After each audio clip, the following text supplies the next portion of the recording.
Hello and welcome to the review of the Samsung Galaxy Buds 4 Pro, and the reason why I'm doing this review outside is because I want to do quite a lot of random tests with this pair of earbuds, and that is why I waited until it is time for this trip, and then I brought the earbuds over and wear it out here, test the ANC in flights, test the ANC with these kind of windy conditions and all of that stuff.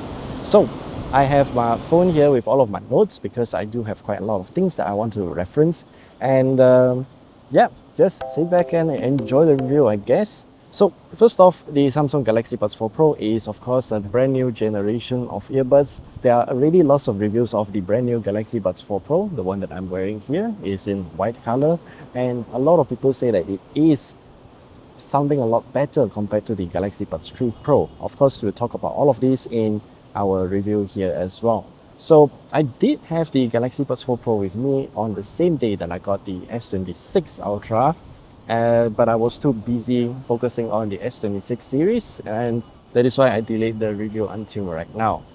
Hopefully the audio doesn't sound bad because I do have the microphone here, the DJI mic with a windsock, but the wind here is really crazy. That's all I'm gonna say. So the Galaxy Buds 4 Pro have a brand new case design, as you can see here. This new case design, one thing that I want to highlight is that your old accessories from the Galaxy Buds 2 series will not work with this brand new Buds 4 Pro, and the new Buds 4 Pro's case is also quite thick, but it is narrower in some regard. Overall, I'm not really a fan of the Buds 3 Pro's case, and moving back to the similar design language of the Buds 2 Pro is really welcome for me, at least. And at the back of this case here, we have the USB-C charging port and also a pairing button as well. Pretty much it. However, I do have to say I'm not really a fan of the glossy window for the Buds 4 Pro here. This kind of glossy window is definitely very prone to scratches, and yeah, that is why I got a case for it.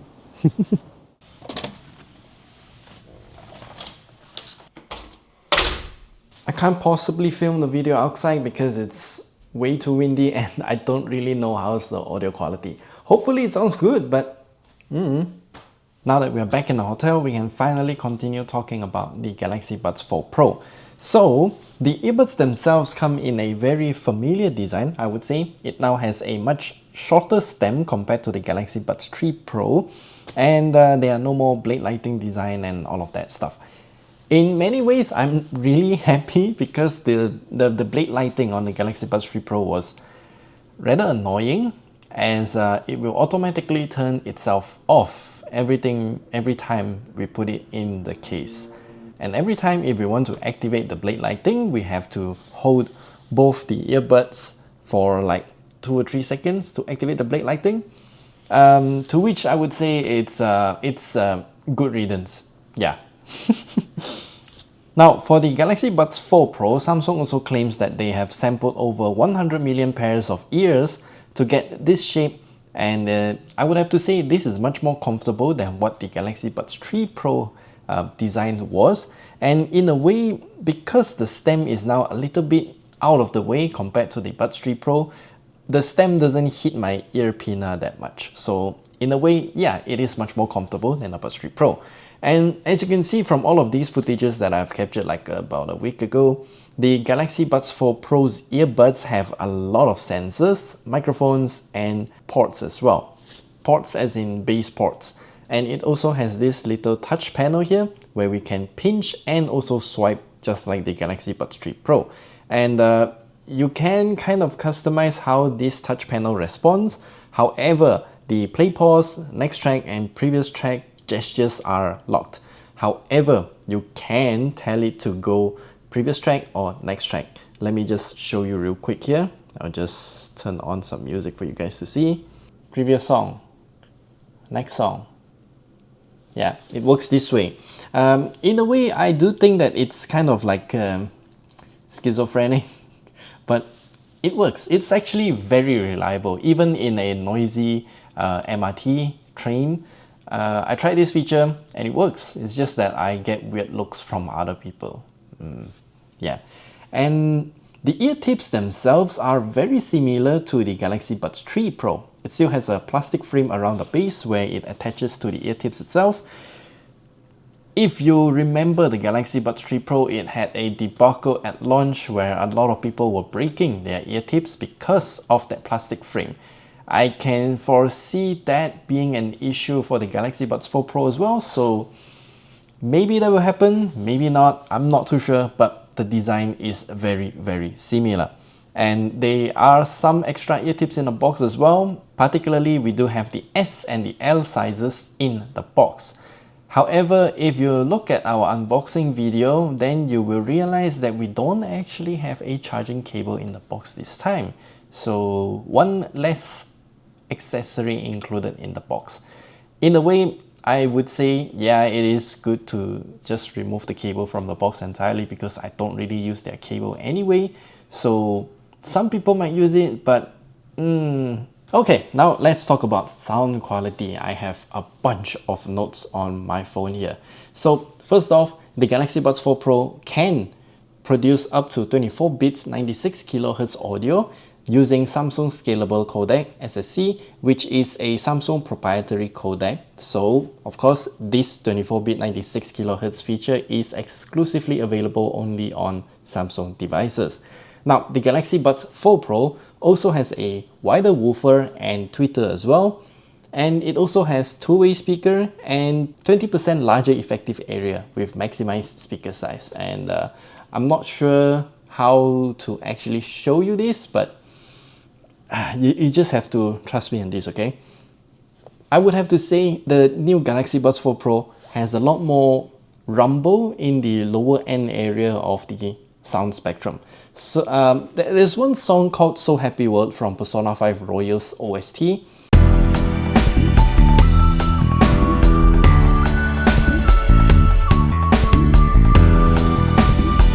And during the beginning parts of that song, it just rumbles so much more compared to the Galaxy Buds 3 Pro. The treble has also improved compared to the Galaxy Buds 3 Pro because I listen to a lot of big band jazz, and certain instruments on the Galaxy Buds 3 Pro sounds a bit more muffled compared to the Buds 4 Pro.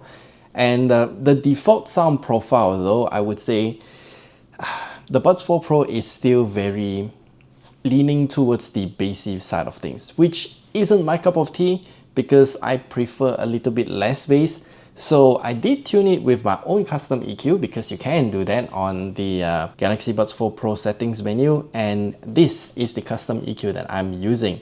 I just turn down the bass a little bit, give it a little bit more treble, and it's like a slope.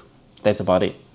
I would have to say the freedom that Samsung gave us with the Galaxy Buds 4 Pro here is kind of immense because the speaker can have such a wide range of audio because it can just play that wide of a range of audio.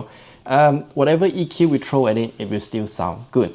For me, since I listen to a lot of big band jazz, like what I said earlier, shout out to Glenn Miller and Benny Goodman for such amazing swing jazz music, and also Charlie Rosen for the 8-bit big band. Yeah, this kind of EQ that I am using right now sounds a lot better for those types of music and for my ears. So I would have to say using this exact same EQ on the Galaxy Buds 3 Pro just doesn't sound as good. So yeah, I have recorded the speakers of the Galaxy Buds 3 Pro and the Buds 4 Pro, but because some of the sound, like the rumble and whatnot, is coming from your own skull, at least in my opinion, it does come from my own skull. When you wear this kind of earbuds, the sound will get propagated to your skull and then it vibrates everything, so you feel and hear the rumble at the same time. Not sure if I describe it correctly, but our recording equipment can't record any of those rumble. In our recording, they both sound identical actually. One more thing that I think Samsung improved way too much on the Galaxy Buds 4 Pro is ANC. So you see, I wore the Galaxy Buds 4 Pro in the plane when I'm coming here to Taipei, and it's so good that I can't really hear anything in the plane when it is about to lift off. That's when the jet engines are the noisiest, and yet I can't really hear anything, which is amazing. The ANC this time is actually quite comfortable, as well. So yeah, I just cranked up the ANC to the maximum for my entire flight here to Taipei. So yeah, good stuff. I can't even hear the baby crying in the flight as well. And now let's also talk about the battery life. I got about like 5 hours at most with ANC turned on to the max, and it kind of barely lasts throughout the entire flight as well. And it's definitely not as near as Samsung's claim of 6 hours battery life with ANC and whatnot. Oh, one thing that I really need to mention about is the latency this time around. So with UHQ, ultra high quality audio, and gaming mode turned off, we can get around 238 milliseconds of audio delay. With UHQ turned on, which means you go to 24-bit 96 kHz audio, then the audio delay will increase all the way to 409 milliseconds, which makes sense because if you want higher quality audio, you need to build the buffer for wireless transmission, so more audio delay. With gaming mode turned on, we can actually achieve 145 milliseconds, but that is only available to games that are within Gaming Hub app. So you can actually add your apps to the Gaming Hub manually using Game Booster Plus app in Good Lock as well. So once you do that, then the audio latency will just get reduced. And it actually works really well. Just keep in mind that if you want to use gaming mode on the Galaxy Buds 4 Pro, you will have to turn off UHQ. And for me, I do think that the Galaxy Buds 4 Pro has a lot of features that I really like a lot. So number one, the custom EQ that we mentioned earlier is just fantastic. Has a lot of range to customize how it sounds the way we want it to, and it won't have any distortion at all. The head gestures is something that I personally don't get to use because I personally don't answer calls on my phone that much, so okay. And like what I mentioned earlier, this feature to say next song and previous song just to skip the songs is really useful too. And finally, for the price of 999 ringgit Malaysia for the Galaxy Buds 4 Pro, it's a bit of definitely a high side, I would say, but it does sound great and it has very tunable speakers with the custom EQ feature. ANC works really well. However, most of the features will only work exclusively on Samsung devices like 24-bit audio, 96 kHz sample rate. But then again, how sensitive are human ears to listen to 24-bit and 96 kHz audio, right? I've been saying that since the Galaxy Buds 2 Pro. Honestly, I can't tell the difference between 24-bit 96 kHz and the usual 16-bit, is it? 16-bit and what's that thing again called again? 16-bit and 44.1 kHz audio. Yeah, to my ears they sound about the same. Just get higher quality audio, that's about it. But how does the microphone of the Samsung Galaxy Buds 4 Pro actually sound? Well, I'm in the middle of not quite sure where I am. My hotel is nearby, but there's a tiny garden here. Probably you can't see because it's night actually. And this is actually how the microphone sounds. Do let me know how it actually sounds down in the comment section below. And I'll cut back to future me because I recorded this out of order. And yeah, that's all that we have to share with you about the brand new Galaxy Buds 4 Pro. By the time this review is out, it's definitely not gonna be new, but yeah, if you own a Samsung device and you want the best audio possible, asterisk best, because I do think that while it does sound great, it is not the best sounding earbuds out there in the market, but all of the features will make up for it. So yeah, 999 ringgit Malaysia, kind of expensive, but if you consider all of the competition in the market right now, it's okay. Yeah, do hit the like and subscribe button. I can't wait to go out to continue my journey across the city. So let me just show you my view that I have here. It's beautiful, right? This is the view from my hotel room. You can see that part over there is very misty, probably raining as in the Taiwanese rain sometimes is a bit weird. Oh, that little glow over there, I'm not sure if you can see it. Acer's office is there. Literally Acer. It just writes the Acer, big Acer logo. Interesting, right? Very nice view. So yeah, that's it for the Galaxy Buds 4 Pro. In case you're wondering why my Galaxy Buds 4 Pro is in this blue color, I have a case for it. The reason is because, again, this kind of glossy window gets scratched up really fast. So yeah, that's why I just got a case for it. It's a really low price case. So yeah, do hit that like and subscribe button, and we'll see you guys in the next video. Kind of a random review video, so let me know what you think about this type of review as well, because we sometimes we do get to travel, and I would love to show you the city and also the products, the reviews at the same time. Of course, I couldn't film outside because it was too windy. Actually, it is still too windy. Taiwanese wind is kind of crazy, by the way. It's been blowing. It's been windy for the past like 24 hours plus.